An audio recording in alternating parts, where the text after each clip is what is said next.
Thanks for listening to the Pharmacy Podcast Network.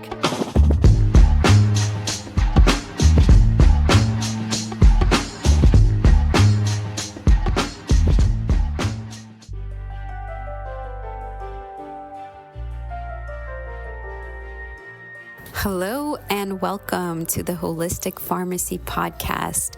I'm your host, Marina Buksov, and I'm a functional medicine pharmacist in New York. I'm also a clinical herbalist and an integrative health coach specializing in mindfulness and empowerment. I'm on a mission to transform the way we approach healthcare by bridging the wisdom of traditional medicine with modern practice. And in this podcast, I will be highlighting guests who do just that. I'm constantly inspired by them, and I know you will be as well. Hi, everybody. Welcome back to the Holistic Pharmacy Podcast. I have a very special guest today who is coming all the way from Norway, and his name is Torkil Færø, and he is a general practitioner and emergency physician, documentary filmmaker, author, and photographer, and he's had an over 26-year career as a freelance doctor. He's worked all over Norway, had 100,000 consultations, and thus gained a unique picture of the diseases that plague us. He learned that the cause is most often found in the stresses our lifestyle places on our bodies. When his father died at 73, he realized that he had to change his own lifestyle. Being 40 pounds overweight, undertrained, overstressed, underslept, and drinking alcohol daily, he learned that this lifestyle could deprive him of decades. Using wearables, he found a way to track and regulate his nervous system and physiology. So without further ado, welcome Dr. Torkil. Thank you, Marina, and great to be here talking to you.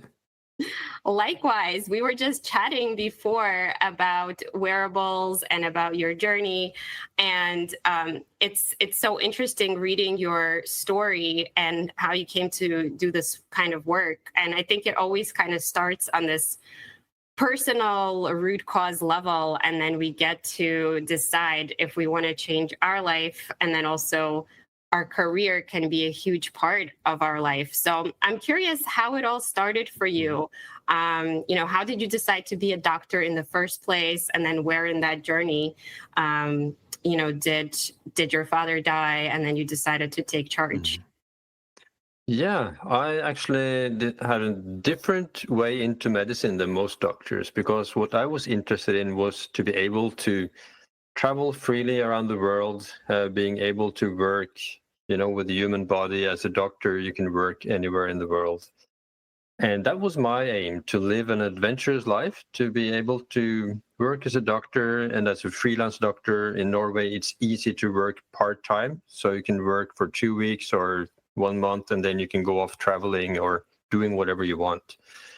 So this is what I was after, to be able to live a free and adventurous life. And I was actually doing just that with my family. I was on the way around the world with my own sailing boat, the catamaran, with my family. We had been sailing for 1 year from Greece and all around the Mediterranean and Caribbean. And we were just about to go through the Panama Canal when I got a text message from my father telling that he had jaundice, being yellow from too much bile salts in the blood. And that proved to be cancer. And we just packed down the boat in 48 hours, left the boat by the Panama Canal in the marina, and went home. And 3 months after that, he was dead and buried. And I had been focused on living, an adventurous life, following my dream. But I understood then that, okay, if I don't take more charge of my health, I might die at 73 myself, and I want to live a lot longer than that. And as you probably know, as doctors, we have not really trained in creating health. We are trained in treating disease, diagnosing and categorizing and finding the pills or procedures that fits the disease. We did not learn about sleep, about nutrition, about exercise and alcohol, and all these things that can deprive us of decades. So I just started on my own to do kind of medicine study 2.0 and just educating myself on how can I live longer and healthier. And that proved to be so much new research and information that I had not been aware of, even as a doctor, because as a doctor, you don't really have time to update yourself. You're busy working with people. So yeah, I changed my life around, and somewhere along this, I started to write books. I now have 4 bestsellers, actually 2 now on the bestseller list in Norway at this time, and so just changed my life around. So the most important book, of course, is The Pulse Cure, which is the first book in the world on how to use wearables that tracks your heart rate to improve your life, because that is what I found during those years after I changed my life, that the heart rate will show the intensity of your life and the stress balance. And there's so much information to get out of these devices that everybody already has, but they don't really know how to use it. So that is the reason behind the success of the Pulse Cure, which is translated into 7 languages and has made my life into being inside of a tornado of attention and media attention and so on. Yeah, that's amazing. And another thing you shared right before we hit record is that you participated in marathons, including right here where I'm based in New York, whereas I've never been part of any of that stuff, even though I do live right here. It's kind of like, when you're a local, it's kind of crazy. Though some people really do enjoy it and they take the time out. So, it just shows you what a huge turnaround you had from being that 40-pound overweight, overworked doctor to now traveling and also participating in marathons. I'm sure this is not the only one you've done. So how do you attribute, or what do you attribute to, like, the main secret, maybe if you could share, of your ability to go from that version of you to now this version of you who is just so much lighter and so much more fulfilled and is able to go and participate in marathons? Yeah, that would be not just one thing. I think if it's one thing that is most important, that is quitting alcohol. Because I was doing what was recommended at the time, 2 glasses of wine for men and 1 glass of wine for women every day. That was looked upon as a good thing for your health. Of course, with the wearables, that's the first thing you see. That is terrible for your health. So that even shows the problem, that what I thought was best, even giving me better sleep, or so I thought, proves to be the very worst thing you can do for your health. And it becomes very obvious when you start looking at heart rate variability. So that's probably the most important thing. But other than that, is doing something for your sleep, something for your nutrition, something for exercise, and on something to mitigate the stress levels by breath work and so on. So I think to do a little bit on each of those areas is more important than doing a lot on one area. But certainly quitting alcohol was by far the most important thing. Yeah, I'm so glad you brought that up, because I think right now it's having a moment in the media again where there's a lot of controversy, where before we had studies showing that there's resveratrol in red wine and there's the Mediterranean diet, and they are one of the blue zones. And so this is considered to be one of the things that's a staple in that diet, right? Like relaxing with some friends and enjoying some wine with your dinner, for example. But what we are seeing now with the tracking that we've been able to do, that it affects sleep negatively, that it inflames the body, and that really any amount of alcohol can be detrimental to brain health and nervous system health. So it's very interesting that the wearables were able to pick up on that. And I think one of the great things about modern medicine and technology is that we can sort of prove to ourselves, right, beyond a reasonable doubt with the metrics that we measure, that, hey, this is correlating and this is causation. And we can now finally see with things like CGM as well, like continuous glucose monitoring, you can really see the effect right away, and you don't have to wait a few months, in between starting a therapy or a diet change or a lifestyle change to go get your blood checked and see what is happening. You can really just do it in the moment, which I think is a huge benefit. Yeah, you can see right away what effect it will have on your body, on your system. And it also is important because what we as doctors usually refer to is big research, with double-blinded research. And this will show you immediately how you respond to something. And how an average of 10,000 people respond to anything is not necessarily important to you. So this is individual medicine at its best. And it's like having a speedometer for your stress levels and health. And you have it on your wrist at all times, so you can always see the intensity of your life. So no, I think it's a big revolution actually in medicine. For me, and I can see that on other people as well, it's as important for stress-related diseases as antibiotics are for the infectious diseases. It can really help you control so many troublesome symptoms of brain fog and muscle aches and joint aches and headaches and so on. So it's a really important thing for the modern day diseases. Yeah, I completely agree. And we were also talking about how medicine and the medical approaches in different countries are kind of split. We have the conventional allopathic side that is excelling in acute care settings, emergency situations. And, you come from that setting as well. And so we don't want to discount that. That is life-saving and amazing, including surgery and other kinds of interventions.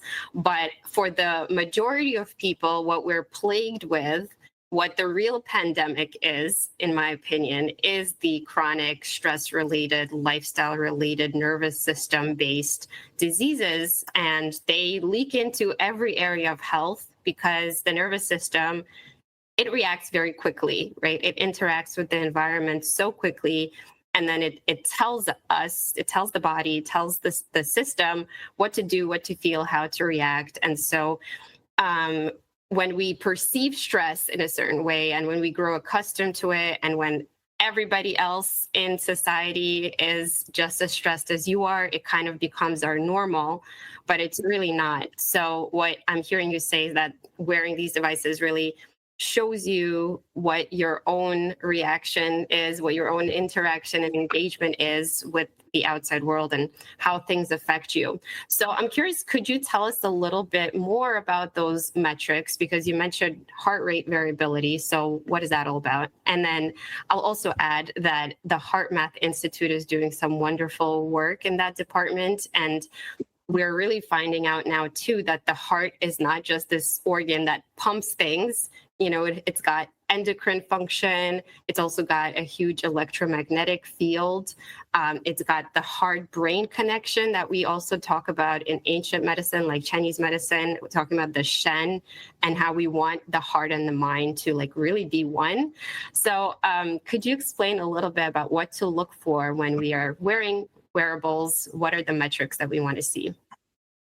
Yes, the main metric from the monitors is heart rate variability. And that is something I hadn't even heard of from medical school until I think maybe 5 or 6 years ago. And the heart rate variability is a variation between heartbeats. And you would think that your heart would beat like a metronome and that would be a good heartbeat. But it proves that is not necessarily a good heartbeat. Because what we need is a variation between heartbeats. When we are in the parasympathetic mode, the autonomic nervous system is divided in two parts. The sympathetic survival mode, the fight, flight, and freeze mode that helps us survive, a dangerous situation or to be able to hunt for prey. And we have the parasympathetic rest mode, the recovery mode, where the recovery takes place.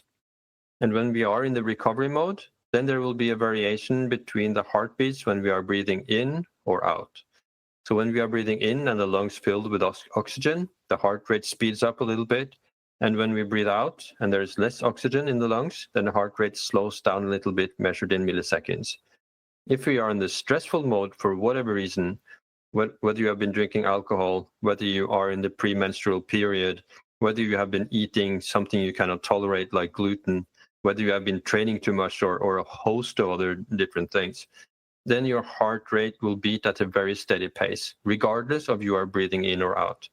And this is how the wearables can see whether you are in the stressed zone or in the relaxed zone, and accumulated throughout the day and night, and compared with millions of users' data and artificial intelligence, it can tell you how you are doing, if your stress balance is sustainable or not, or compatible with health. Because so many of the diseases that we are troubled by is because of too much stress compared to the recovery. And we are often very under-recovered. We haven't had real focus on how to recover. We have been thinking that we can work like machines, going on all the time with little sleep and too much stress, and then just drink some coffee and have some energy drinks, and then you're fine. But that's not the case. So this lifestyle makes us sick from many diseases. So this is something that can help us to find the stress balance by showing us where the stress balance is. Because it's as you're saying, when we are stressed all the time, we kind of lose contact with the ground, so to speak. We don't know what level we are at. Yeah, that's very, very interesting, because when I first learned about heart rate variability, I too would think that, the more consistently it beats, the better it is. But what you're explaining makes perfect sense. And it also correlates to the amount of stress and how we interact with that stress, and our necessity for, just as much as it's necessary for us to breathe out and slow down the heartbeat in those moments, and again interact with what's actually going on, it's important for us to also have periods of rest, periods of sleep, periods of going out and forgetting about work, taking a break, right? Because we're not meant to be always on. We need to recharge, and that can take on a variety of different formats for different people, but there are definitely some consistencies across the board as well. So I'm curious, so if somebody does wear these wearables and they notice all of these things about themselves and they start to track, what have you noticed as far as how does that motivate? Does it motivate everybody to change? Does everybody kind of respond the same way? And then what would be your best tips for people to start to reduce that stress load, or at least the perception of stress? Yes, most people will be very motivated by what they see. It will help them to do the cold baths, for example. It will help them to refrain from that extra glass of alcohol when they see the effect. It will help them to see that, okay, if I eat sweets or candy or chips, in the afternoon while watching Netflix, it is not something that relaxes me, and that will motivate them to make another choice. So, but some people will see that they are too stressed anyway, and they may be demotivated by seeing their stress levels. But it's only a tool that tells you the reality of your stress levels, and it may, for many people, be quite a long way out of this stress level, out of this dysfunctional autonomic nervous system. So for some people, it may take longer than they would wish for. So, but for many people, it's like a gamification of their health, an insight into their physiology that is just interesting.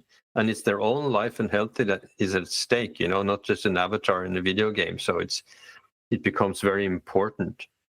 So, yeah, you had another question too. I forgot now. Yeah, what your top tips would be to start to reduce one's stress levels? It would be to be able to do breath work.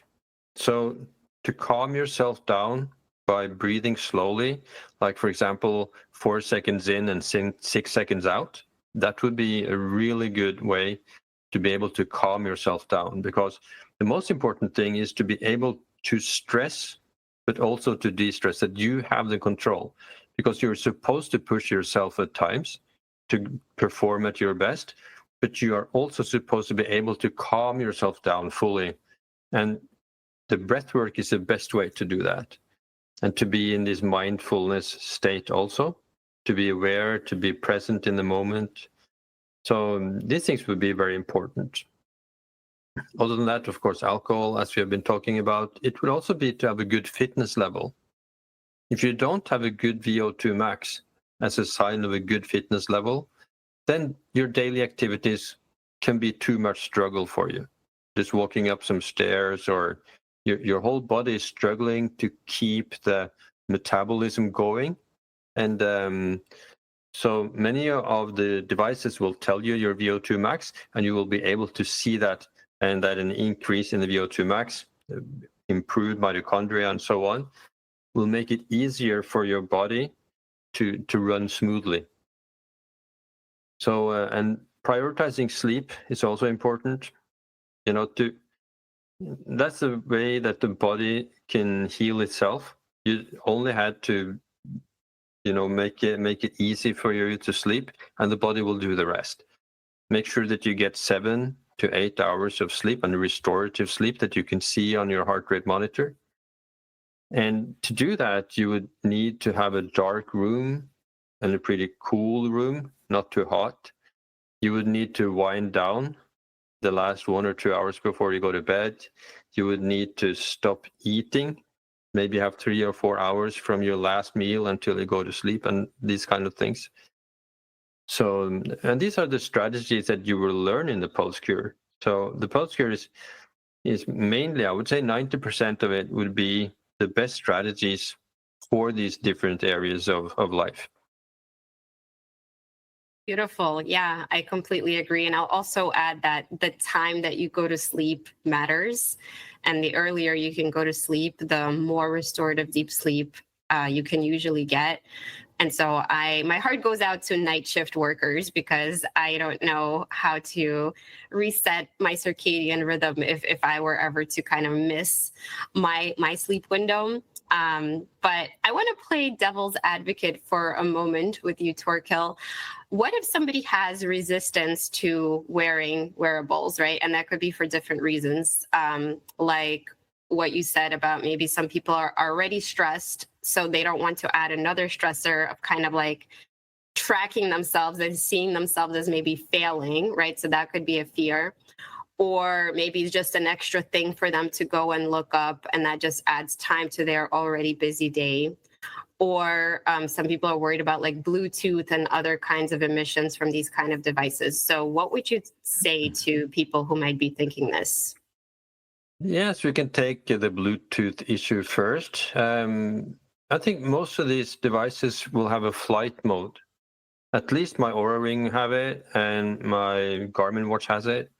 And you will be able to put it into flight mode and just transfer the information whenever you want to, and you can leave the room and let the watch update itself to your phone and so on while you're outside of the room.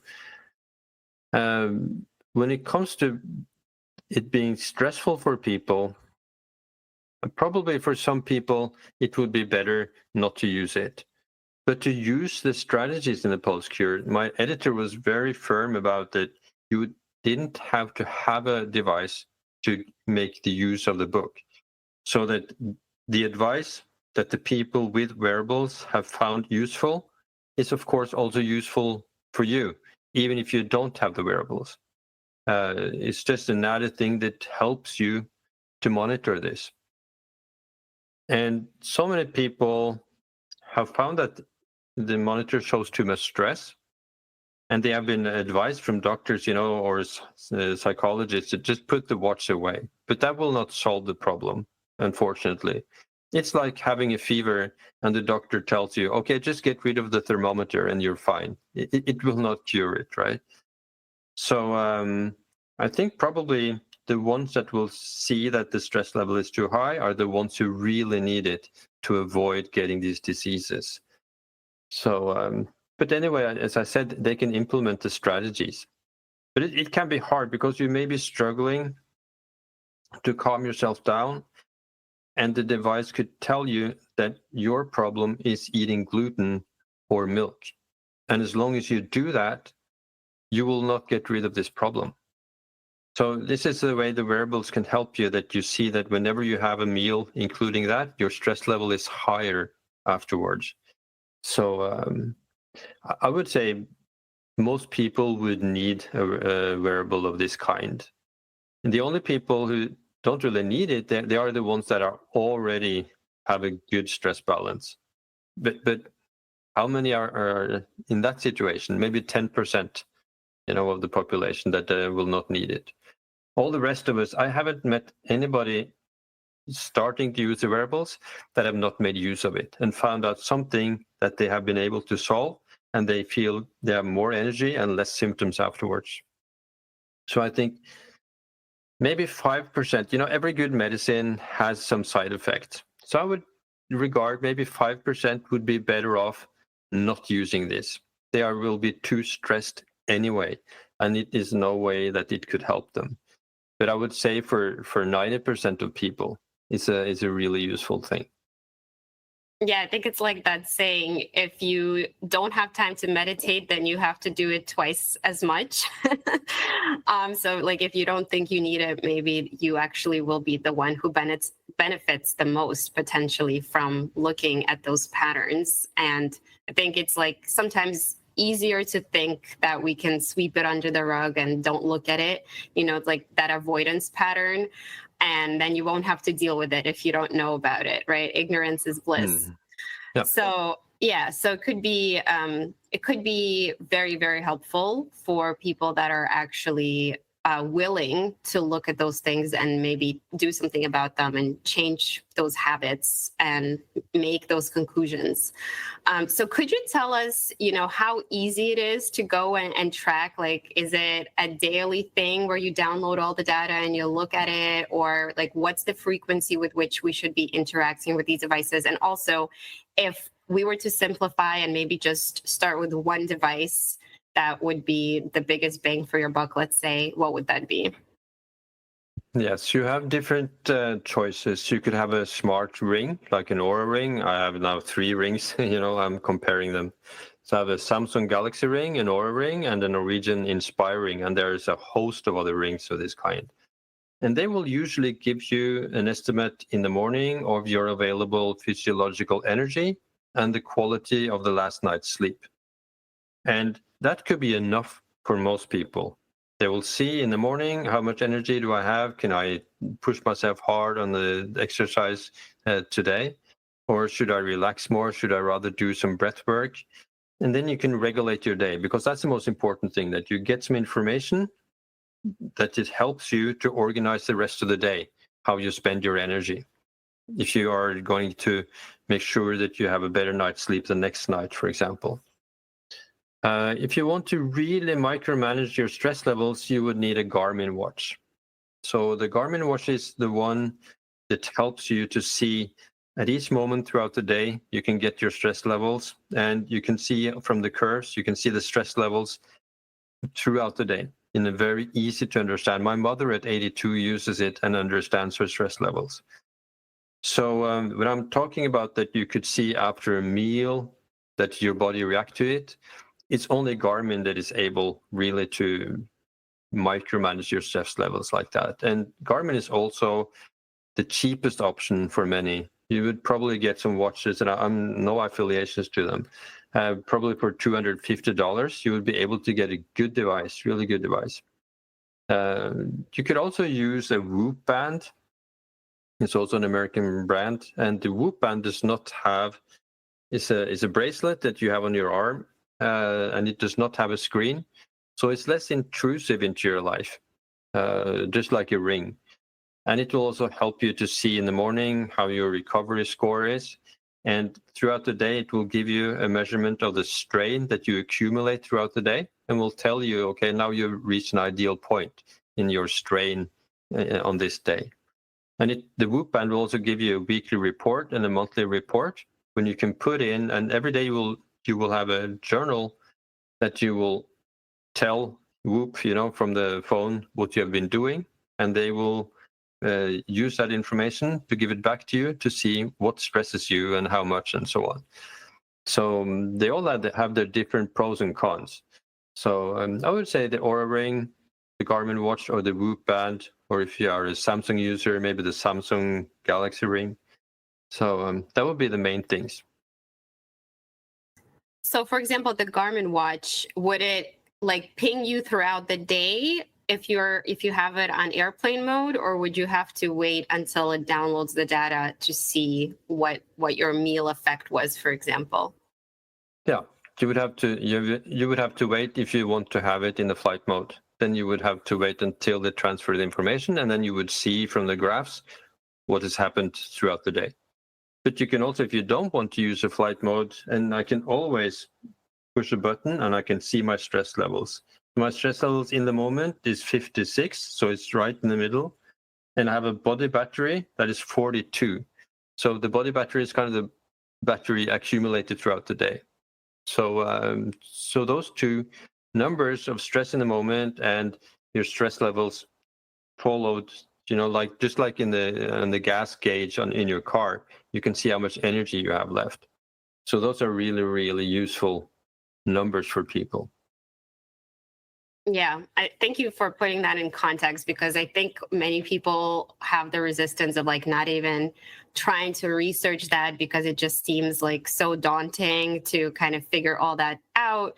And even though a lot of people understand technology nowadays, even older people, like you were saying, there could be that learning curve resistance, and like we don't know what we don't know. So we, again, just kind of try not to even think about it and put it off in the corner. And I personally also have some resistance to that, even though my husband does wear it and tracks all that stuff. I'm more like intuitive eating and like going with the flow, and I have other ways to monitor myself too. But I think this could definitely be a great idea to validate what you're feeling and to understand yourself on a deeper level. So thank you so much for walking us through that. And I'm also curious, I mean, it sounded like even before the wearables, from an outside perspective, your life sounded honestly pretty awesome, sailing around with your family and being able to take off time and having a respected profession at the same time. So how has your life changed from like a stress and purpose and fulfillment perspective? And what do you currently spend your time doing? Yeah, currently I'm most of the time into my books, doing lectures, being on podcasts, living a life as an author, but also as a doctor. I was last week in the north of Norway, working 24/7 for 10 days as a doctor. So I still keep doing everything, but now I have much more energy to spend on this, because I'm not losing energy on useless things like food that I can't tolerate, or alcohol, or not be having exercised and being underslept. So just as you said, I've been working a lot of night watches, and I knew it was uncomfortable, but that is carcinogenic and really dangerous for your health. I did not know. So so now I feel I can do a lot more with less strain, because I'm doing the things that I'm talking about in my book. And I know that it can be easy for many people, particularly inside the holistic department, that they think that they can feel this. But that has also been so interesting, because so many of them have been starting to track their system, and they've seen that, oh, there was something more here. Because we're not really equipped from the nature side to be able to feel our stress levels. All our good senses, they are directed towards outward threats. We have excellent eyesight, hearing, taste, and smell, and sense of touch. We can feel, small differences in surfaces and so on. But the sense of our inner stress levels, mediated through the heart rate, has just been unnecessary noise for our system, throughout the millennia. But now we need it, and we don't have that sense. So that is why these wearables is like a substitute for that sense that we never needed to develop. So I still have not heard anybody who has not been surprised by something that they have discovered through the heart rate. So the heart rate, as you said, is so much more than just a pump, and it's not really a pump either. The heart seems to be more a regulator than a pump, because we have 60,000 kilometers of arteries and capillaries throughout our body, and it's just not that the heart with its size is not able to push the blood through all that. It's 2.5 times around the world. in length. So the heart seems to be a regulator. There are other mechanisms that can help the blood circulate than just the heart. And it has, as you said, electromagnetic properties. But maybe most importantly, it will reveal the state of our body through this heart rate variability. That makes it easy for us to see the load on our system and help us to guide our choices. Yeah, thank you for sharing that as well. I think when you put it in those terms, it seems like an astronomical distance for the heart to pump all that blood. And it just makes me wonder at the human body, right? And how much we kind of take for granted and what goes on and how our cells are keeping us alive. And a lot of it just kind of goes on beneath the surface and our mind doesn't have to worry about it, right? But then stress is going to come in and make everything worse. So I think this was a wonderful conversation. I am personally intrigued now, and it feels a little bit less daunting and more manageable to go out and get a wearable. And if you had like one big message to share with our audience or other healthcare professionals when it comes to health and wearables and your mission, what would that be? It would be that we have much more control of our health than we maybe used to think. That by managing our stress levels and optimizing or normalizing our function, we can stay healthy and free of disease for many more years than we previously thought. So taking charge of your health is so important for everyone. And this using wearables is such an aid to accomplish that. So that would be my main message. Yeah. And how would you imagine that medical systems, healthcare systems can utilize some of this stuff in practice and in conventional models? Oh, they use it a lot. After the book has come out in Norway, I have counted, and the book in Norway has sold that if we relate it to American numbers, it would have sold 3 million copies. So in Norway, all the general practitioners, more or less, would know the power of this tool, and their patients would come to them expecting them to know about using the body battery system, using the heart rate variability. Of course, it's 2 years since the book was released in Norway, and in the beginning, the doctors did not understand anything and thought that this was useless information. But now, after 2 years, and all the patients expect the doctors to know about this, then the doctors use it very actively as a tool because they can see what has happened between the consultations.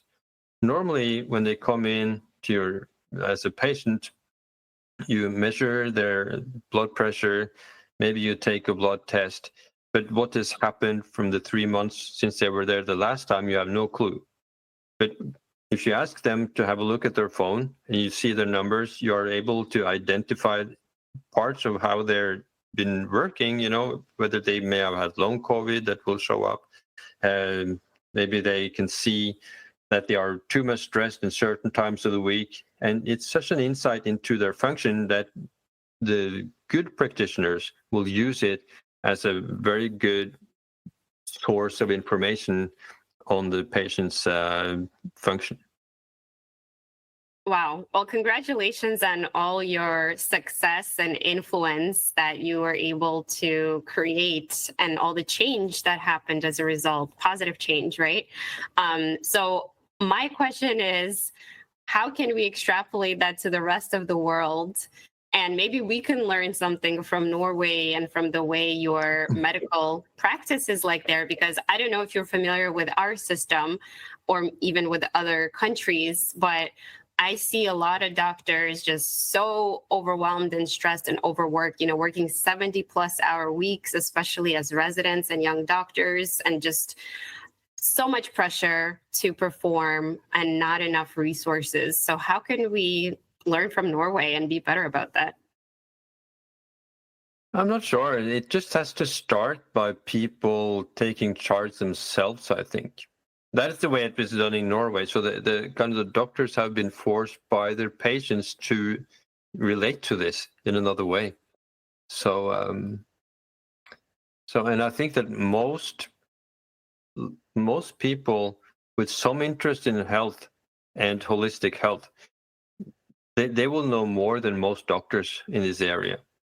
So I think the solution is that your listeners and people in general start educating themselves, or they've already been doing that, on how to create health, which is not so difficult. So sleep better, eat better, exercise, being able to mitigate stress, refraining from alcohol and different ways of using nicotine, and so on. So it's not so difficult. Yeah, I love that. And it relates back to what you were talking about as far as individualizing medicine. It's the power of one, N equals one, right? So it starts with you, and you'd be surprised at how much control, like you were saying, you have just over your own health and your relationship to your providers. Or if you're a provider, if you start doing different things in your practice, you're going to have that ripple effect. So, and I must also say that one of the biggest helps for me promoting the book for me is holistic practitioners, because finally they can see in their patients the effect of their treatment, because often they will not have had any visible results, that they can show as proof. But when their patients see that after the treatment my heart rate variability got better, that has been really helpful. So they have been doing a lot of the promotion for me, the holistic practitioners, I must say. yeah, validation is so powerful. And sometimes it does help to see it on black and white, or to see the metrics. So I love that. I want to thank you so much for your time and your wisdom and all that you've done and all your success. And if you have just one more minute left, I'd love to do a rapid fire round with you. Cool. Okay. So question number one, we've kind of talked a lot about this already, but what's the number one thing you can recommend to people who want to change their quality of life right now? Quit alcohol. That would be my number one. Yeah, absolutely. According to the Whoop band, alcohol is the worst stressor of all. So if you have any symptom, any trouble having enough energy, that would be the most important thing. Okay, awesome. Question number two, what's a fun fact about yourself, or something that many people don't know about you? Maybe they would not know that I'm a fan of long distance walking, like walking on a long pilgrimage. My dream actually is to walk or go on an electric bike, maybe across the United States. There's a non-motorized trail called the American Discovery Trail.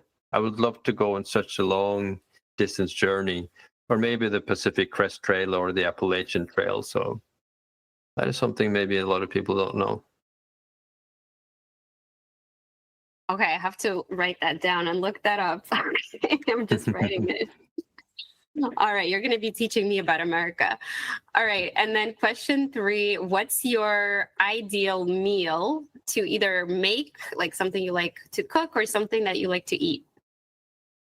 That would be related to the stress level. So if I know that I'm stressed and I need a meal that will not give me stress, that I'm sure will not give me stress, that would be a Caesar salad, or any kind of chicken salad. So that's what I would go for if I know that I need a low impact meal that still satisfies me. Yeah. Awesome. So Torkil, this has been such a pleasure. Could you tell our listeners how they can get in touch and learn more about your work? Yeah, they could go to thepulsecure.com, where I also have a video explaining this. That's probably easier to see when I show the graphs and explain everything more structured in detail. On Instagram, I'm Dr. Torkil, dr.torkil. Yeah, that is where they would be able to find me. And of course, All right. my book is available everywhere on Amazon. The Pulse Cure is also an Audible and an ebook. So you would be able to download it on your iPhone or whatever. Okay, amazing. We'll have all of that in the show notes. And I want to thank you again. And hopefully we'll see each other soon. Bye. Thank you, Marina. Thank you. Thank you for tuning in to another episode of the Holistic Pharmacy Podcast, and I truly hope you enjoyed the show. If you learned something useful in this episode, please consider giving the show a 5-star rating and a sincere review so that more people can find it, or share it with a friend directly. To get in touch with me, you can find me on social media by looking up my name, Marina Buksov, or email me at marina@rawfork.com. Take good care and see you soon.